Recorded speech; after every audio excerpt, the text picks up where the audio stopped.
మంచిగా ఆరిపోయిన తర్వాత గిన్నె పట్టించుకున్నాము. దాంట్లో పిండి పట్టించుకున్నప్పుడే ఒక బాక్స్ నిండా తీసి పెట్టుకుంటాను అనమాట. ప్రతి శనివారం రోజు దీపారాధన చేసుకుంటాను కాబట్టి ఫస్ట్ మనం వాడక ముందు పిండిని తీసి పక్కన పెట్టేసుకుంటున్న బాక్స్లో దాన్నే ఒక నెల రోజుల వరకు వాడుకుంటాను. అయిపోయిన తర్వాత మళ్ళీ పిండి పట్టించుకుంటాను నెలకి, అప్పుడు వాడేసుకుంటాను. మళ్ళీ ఫ్రెష్గా వచ్చినప్పుడు మళ్ళీ తీసుకుంటాను అనమాట. దీంట్లో ఏమీ లేదు. పిండిలో మనము గోరువెచ్చని వాటర్ అయినా వేసుకోవచ్చు, లేదంటే ప్లెయిన్ వాటర్ అయినా వేసుకోవచ్చు. వేసుకుని దీన్ని చపాతి పిండికి మనం పిండి ఎలా కలుపుకుంటాము సేమ్ అంతే కన్సిస్టెన్సీలో పిండిని కలుపుకోవాలి.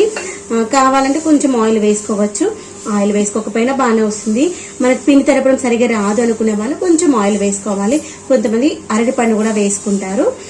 అరటిపండు కొంచెం ఆవు నెయ్యి లేదు అంటే నూనె వేసుకొని చేస్తాను. నేనైతే ఇలా ప్లెయిన్ గా చేస్తాను. ఒక్కొక్కసారి ఏమో మన దగ్గర అరటిపండు ఉందనుకోండి, బాగా మక్కిన అరటిపండు తీసుకొని వేసుకోవాలన్నమాట.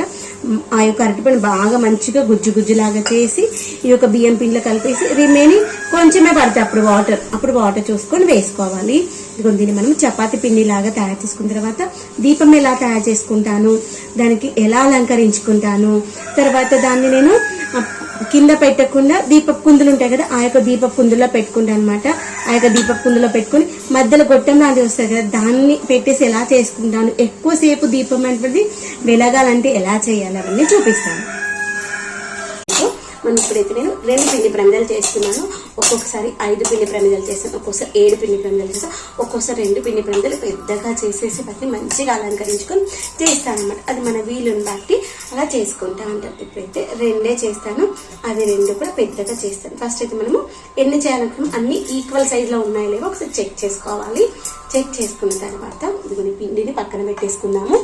ఇదిగోండి ఇలా ఫస్ట్ దీన్ని రౌండ్గా మనము బాల్ లాగా చేసుకున్న తర్వాత ఇలా మధ్యలో వేలు పెట్టేసి ఇలా అనేసి తర్వాత బొట్టల పేరు లోపల పెట్టేసుకొని మిగిలిన 4 వేలతో ఇలా ప్రమిదలు అయితే తయారు చేస్తాను. ఈ యొక్క పిండి ప్రమిదలు కూడా ఒక్కొక్కరు ఒక్కో రకంగా షేప్స్ అయితే తయారు చేస్తారు.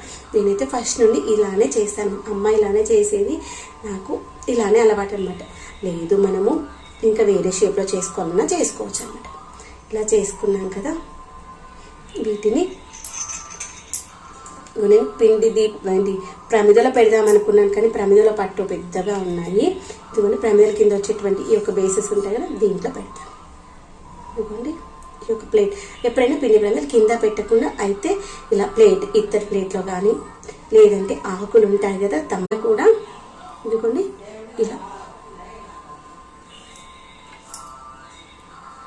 ఇలా గంధం బొట్లు, తర్వాత కుంకుమ బొట్లు.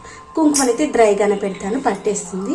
గంధం మొత్తం డ్రైగా పెడితే రాదు. గంధాన్ని వాటర్తో తడి చేసేటప్పుడు కూడా గోవింద నామాలు చదువుకుంటూ దీపారాధన అయితే చేస్తాను.